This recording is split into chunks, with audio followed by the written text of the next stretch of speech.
بسم اللہ الرحمن الرحیم۔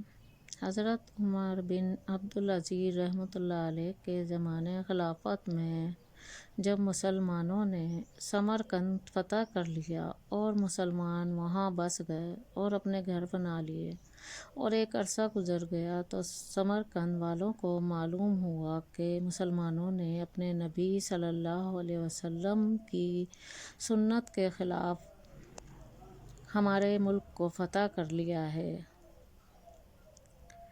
یعنی یہ کہ سب سے پہلے اسلام کی دعوت دیں، پھر جزیے کی پیشکش کریں اور اگر وہ بھی منظور نہ ہو تو پھر مقابلہ کریں۔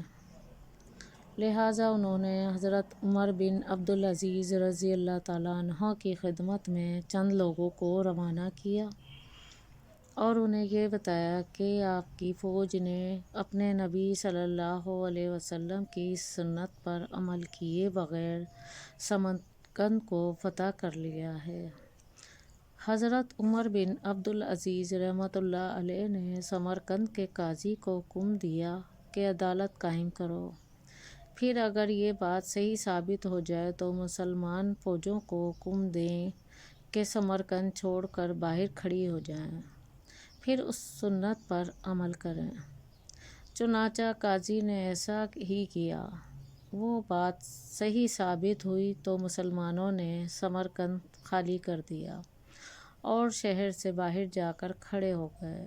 جب وہاں کے بت پرستوں نے مسلمانوں کا یہ عدل انصاف دیکھا جس کی مثال دنیا کی تاریخ میں نہیں ملتی تو انہوں نے کہا اب لڑائی کی ضرورت نہیں، ہم سب مسلمان ہوتے ہیں۔ چنانچہ سارا کا سارا سمرقند مسلمان ہو گیا۔